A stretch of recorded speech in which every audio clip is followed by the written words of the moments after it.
এবার দেখাবো অন্য ছবি, যেখানে গুদাম থেকে প্রায় 1245 মেট্রিক টন চাল উধাও করবার অভিযোগ, প্রায় 4 কোটি টাকা গড়মিলের অভিযোগ। ইতিমধ্যেই হোলসেলার অমিত ভকতের বিরুদ্ধে অভিযোগ জানানো হয়েছে।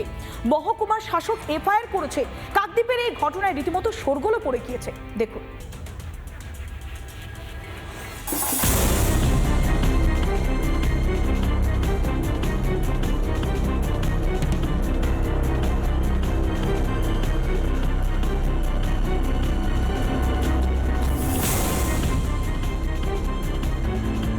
আমি দাঁড়িয়েছি কাকদ্বীপের হোলসেলার এমআর হোলসেলার অমিত ভগতের গোডাউনের সামনে।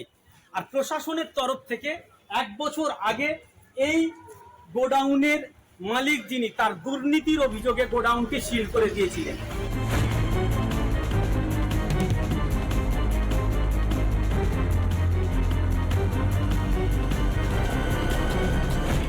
রেশন দুর্নীতির আরেক পাঞ্জা অমিত ভকতের আরও দুর্নীতির পর্দাফাঁস। সুন্দরবনের কাকদ্বীপ মহকুমার প্রাকৃতিক দুর্যোগের জন্য 2015 থেকে 2021 অর্থবর্ষে বরাদ্দ 1245 মেট্রিক টন সরকারি চাল অমিত ভকতের গুদাম থেকে উধাও, যার বাজার মূল্য প্রায় 4 কোটি টাকা। অমিত ভগত হচ্ছে জিআর ডিস্ট্রিবিউটর কাকদ্বীপ সাব ডিভিশনে। ওর এগেইনস্টে একটা কমপ্লেন কাকদ্বীপ এসডিও সাহেব উনি করেছেন কাকদ্বীপ থানায়। 1045 metric ton special GR rice সেটা মিসঅ্যাপ্রোপ্রিয়েট করেছেন এবং তার কোনো হিসেব পাওয়া যাচ্ছে না। চাল গড়মিলে খাদ্য দপ্তরের অভিযোগের ভিত্তিতে আগেও গ্রেফতার করা হয়েছিল অভিযুক্ত অমিত ভকতকে, পরে জামিন পান। তারপর থেকেই পলাতক অমিত।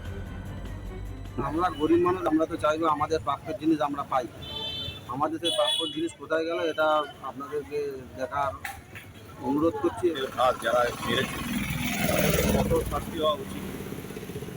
এইসব মানুষকে কেন সরকার এইসব মানুষকে এই লাইসেন্স দিয়েছে আমি জানি না। আমার মনে হয় তৎকালীন সময়ে কিছু প্রশাসনিক আধিকারিক, এই রেশন ডিলার এবং তৃণমূলের কিছু নেতা টোটালটাই আত্মসাৎ করেছে। বিজেপি সব জায়গায় তো ভূত দেখে, তৃণমূল ভূত ওদের তাড়া করে। এরা সিপিএম এর আমলে রিক্রুট করা ডিলার, কিন্তু আমরা এসে এ ব্যাপারে সচেষ্ট যে কোনো রকম দুর্নীতি হবে না ত্রাণের চালের, তাই তো এসডিও সাহেব এত বড় কড়া পদক্ষেপ নিতে পেরেছে, তার বিরুদ্ধে এফআইআর হয়েছে। কোথায় গেল চাল প্রশ্ন করছে সাধারণ মানুষ। বরুণ হালদারের রিপোর্ট, দক্ষিণ 24 পরগনা। আবাস যোজনার ঘরের ছবি তুলতে গেলে দিতে হচ্ছে টাকা, এমন ঘটনাকে কেন্দ্র করে শোরগোল পড়ে গিয়েছে দক্ষিণ 24 পরগনার গোসাবার শম্ভুনগর এলাকায়। স্থানীয় যে পঞ্চায়েতের প্রধান, সেই পঞ্চায়েতের প্রধানের অনুগামীর বিরুদ্ধে অভিযোগ করছেন উপভোক্তারা। শুনুন। ওরা পয়সা করি চাচ্ছে, পয়সা করি দিতে পারেনি বলে আমার ঘরে তুলতে আসছে না। মানে কারা টাকা চাইছে এরা? এরা পঞ্চায়েতের প্রধানের লোকজন।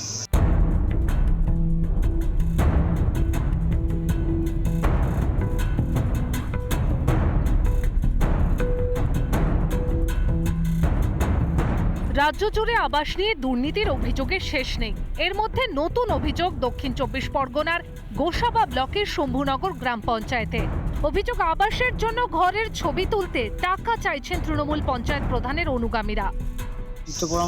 চিত্র প্রমাণের লোকজন টাকা চাইছে, দিতে পারেনি বলে আমার ঘরে ফটো তুলছে না, তার জন্য আমি ভিডিও অভিযোগ করেছেন। লিখিত অভিযোগ করে যাচ্ছি যাতে আমার ফটোটা তাড়াতাড়ি করে না। যদিও অভিযোগ অস্বীকার করেছেন স্থানীয় তৃণমূল নেতৃত্ব। যদি সেই কথা বলে থাকে তাহলে তাকে ঘরটা প্রধান সাহেব দিল কি করে? দেওয়ার পরে যখন লিংটন হয়ে গেছে ফটো তুলবে না, এটা হতে পারে না।